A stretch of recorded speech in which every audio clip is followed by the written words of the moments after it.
Ay, ay, ay, ay, ay, ay, ay, ay.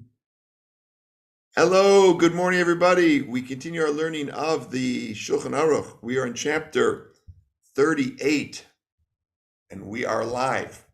If you have any questions, please put them in the chat, and we'll hope to get to them. Hope you had a good weekend. Chapter 38 in the Kitzur, and we are going to look at number 8. So we're discussing if you have a non-Jewish person who works in your home, who's helping you with doing some of the, some of the cooking. So ideally, this person, you have other people that are at the house also that can help out to make sure that the fire is turned on, or is assisted by a Jewish person, so that we have we have Bishul Yisrael. Let's say they're cooking for themselves, their own stuff.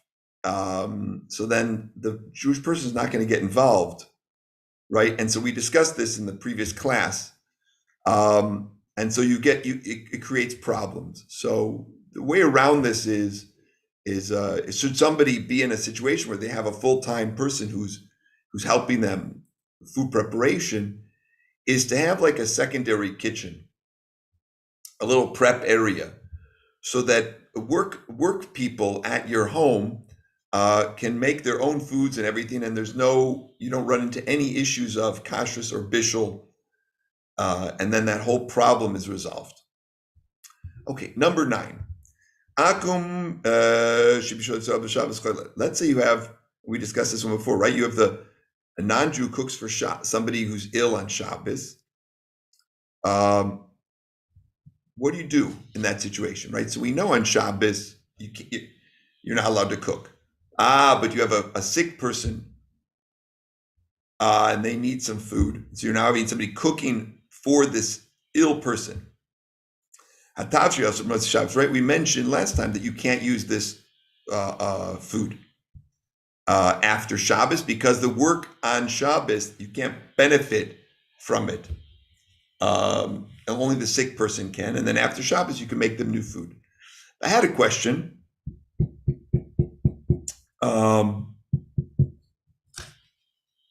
What about just going buying them food? Right. So let's say this person needed a specific thing. Could you have the non-Jewish person go out and buy them the food? Is there any, would that be better than them cooking the food for this, not for the sick person? So this gets a little bit into the area of the halachas of Shabbos, right, and a little beyond. But the question comes up, and if the food that is being cooked, right, so we're assuming that it's something that needs to be cooked. But let's say you have a sick person on Shabbos, right? And again, this is Hilchos Shabbos, but it's important that we don't ignore this idea. If on Shabbos you have a sick person, but they're not so sick that, God forbid, they're yesh bo sakana, because if they were in a way that they could, God forbid, die, so anybody could do any work for them. But they're sick, but they're ein bo sakana, but so there's no immediate danger, but there is a ongoing sickness or danger, and they need a certain something. So then in that case, you just ask a non-Jewish person to please get that for the person, because they need it, and that would be permitted. Okay, so we reviewed those 2 simanim, and now we're going to get to some new materials. I felt that I needed to go back over those things.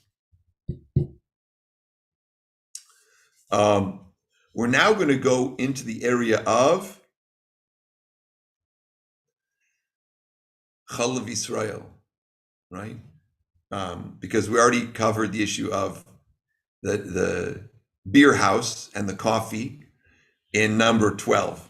So now we're on chapter 38, number 13. Chalav shechalav akum, milk that was milked by a non-Jew, ve'ein Yisrael roya, and a Jewish person did not see it being done. Asura afilu la'asos memenu gvina. You're not even allowed to drink it or to make cheese from it. We'll explain in a moment more on this. Ulachatchila, ideally, tzaricha Yisrael liyos betchilas atchaliva. Ideally, the Jewish person should be there when the milking begins. That and to check that when you milk, it goes into old school, right? It goes into a can, or it will go into a bucket, really. And you want to make sure that the bucket's clean. Clean not just for sanitary reasons, but clean that there wasn't other milk in there already. The nagu lahachmir, and it's customary to be stringent. Shelo yachalov l'soich hakeli shedarko shel ha'akum chalav. You should have your own vessel, your own bucket for this Jewish supervised milk. Let's say you have a maidservant who's non-Jewish, who's milking animals owned by Jewish people. Right? So you've got some Jews with some cows. The base Yisrael, and it's at the Jewish person's farm, or it says house, but i.e., it's in the Jewish person's property. Oh, Badir Shalem, or in the that's like the place where the you want to say it in Hebrew, the refet, the barn, or wherever the cows are right now. Once upon a time, I guess you had a cow in the house. It's hard to even imagine how you have a cow in the house. Yeah, the old story, right, about the guy who's felt his house was too crowded, and so the rabbi said, "Okay, bring the cow into the house. Bring the sheep into the house. Everything." Okay, so but some people were, I guess, really, it happened that people would actually have animals living in their houses. Kol makom she'ein bais akum mafsik. The halacha is like this: if there is a place where no home of a non-Jew is between, right, that could have, for example, some non-Jewish, some non-kosher animals. So you've got the Jewish home, and then you've got the barn or wherever those animals are, and there's no place between the barn and the person's home where there's a concern that somehow along the way there's some non-kosher animals, right, where there could be some non-kosher milk milked. Mutar filachatchila. You can allow the non-Jewish person to do all the milking. Avalim beis akum mafsik. But if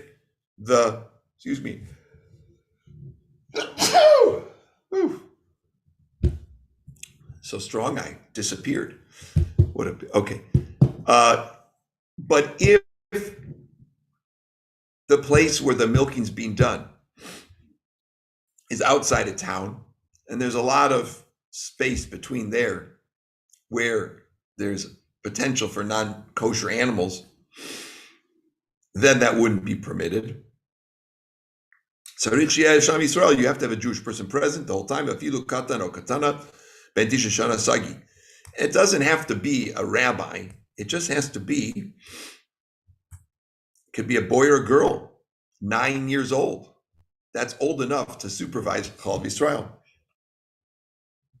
So now we're going to dig into this a little bit more. As explained in the introduction, right, to our simon, what was the concern? The concern was that, there's no difference quantitatively between the milk when a Jewish person is doing it or supervising it, right? It's the same milk. The difference is that the Rabbanim, the sages, were concerned that some non-kosher milk could be added, and there'd be no way to know the difference because they all look the same. Non-kosher milk, let's say, of a pig. Now, I know it's hard to imagine, but it was enough of a concern to create this geder, this fence around it. Now we get to the question of Rav Moshe's tshuva on Chalav Yisrael in the United States. So Rav Moshe was asked a question about a community, and it says in Igros Moshe Yoredeya, and he was asked a question about a town where they did not have readily available milk.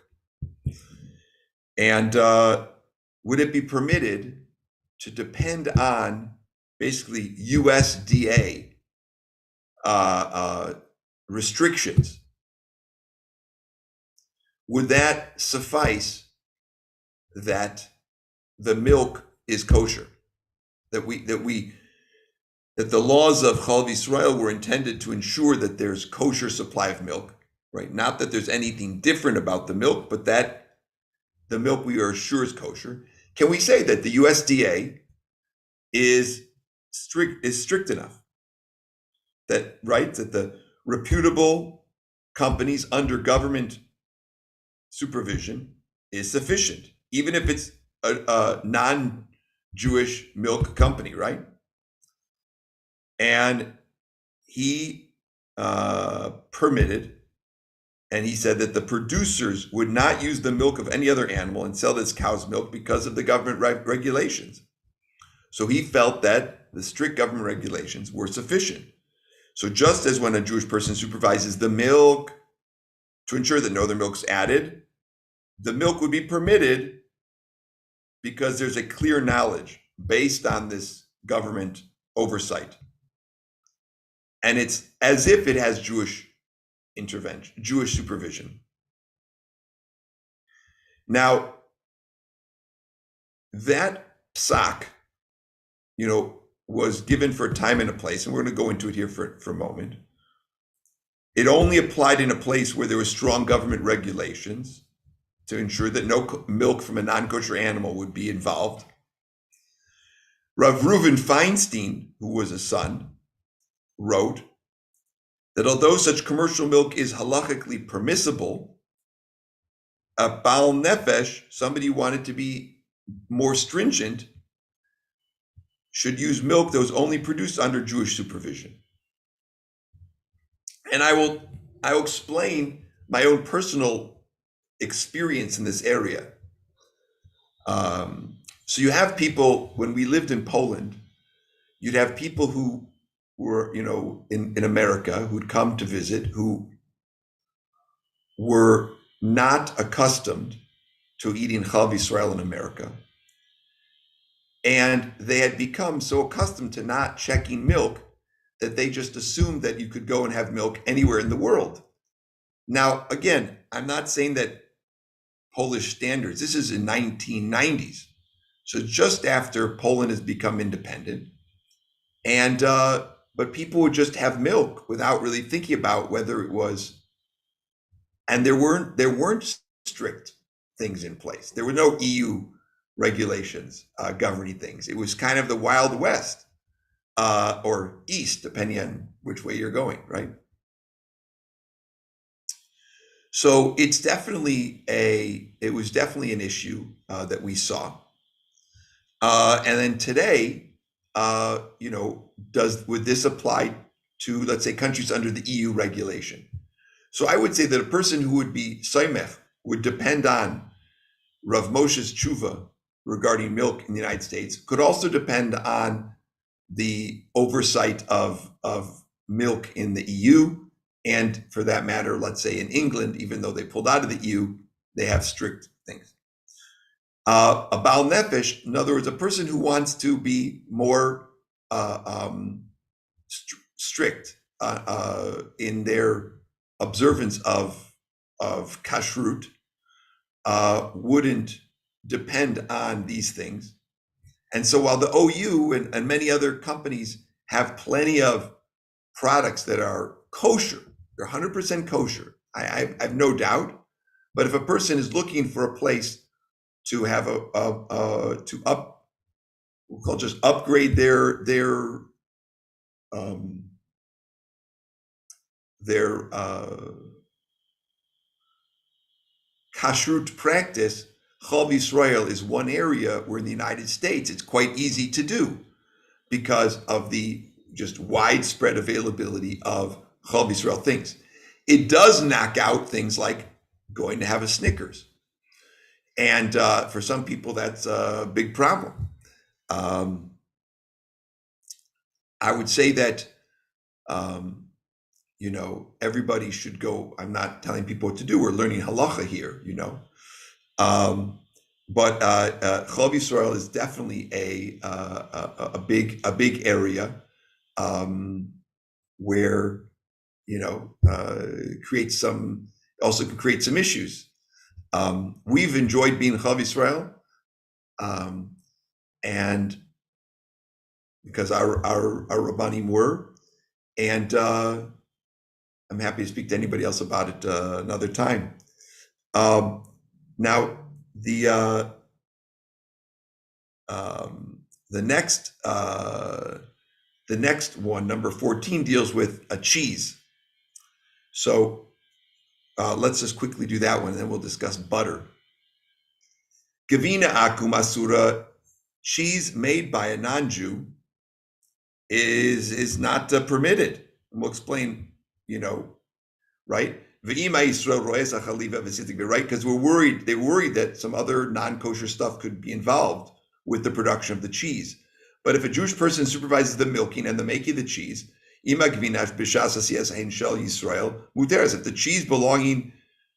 the cheese belonged to Jews at the time they were made, they would be permitted. But if the time they were made, they belonged to a non-Jew, they'd be prohibited.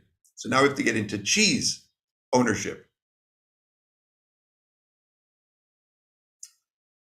So cheese is made by, you have milk, and then you have to introduce an enzyme, which is just like a rennet, into the milk. And this enzyme normally was found in the stomach lining of a young animal. And what they would do is they would take some milk and they put it into the stomach of a slaughtered animal, and the milk would start to coagulate, and then that would be added to the rest of the milk. And it's not a problem of Basar B'Chalav because there's no milk and meat put together. It's just milk with the enzymes. However, if the animal's stomach, which was used to make that enzyme and then put it into the milk, was non-kosher, so then the cheese would be not kosher because the enzyme came from a non-kosher animal. And then the sages were strict, and they said that even when the milk was Chalav Yisrael, right, maybe they're going to use the stomach of a non-kosher animal. Now, it would be enough that it was, even if it was a kosher animal, but let's say, what if it wasn't kosher slaughtered? So that's a whole discussion. And then what about the cheese? Why does it have to belong to the Jew?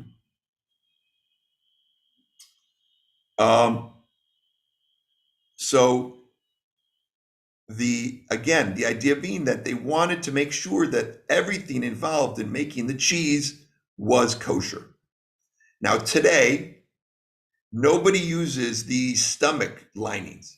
And I've actually done cheese supervision, and they use packets of enzyme, which are all kosher supervised, and they're manufactured in plants, right? It would be very inefficient to make a lot of cheese using stomachs today, right?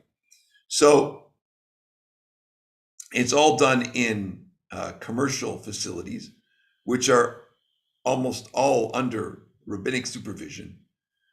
So there's no issue there in that case about the enzyme. So you can have a case, right, where you have non-Jewish supervised milk, but it's kosher because we're going to depend on the regulations in the United States. And then you're going to have enzymes from a factory, and you're going to make kosher cheese. And that's the majority of the cheeses that a lot of people who are kosher eat is like that, right? There's no issue of a non-kosher animal involved, and there's no issue, and they're not under supervision. I guess we're going to get to cheese tomorrow. I mean, to butter tomorrow. This is a lot of information here to digest. Sorry for the pun. And if anybody has any questions, feel free to reach out. And everybody have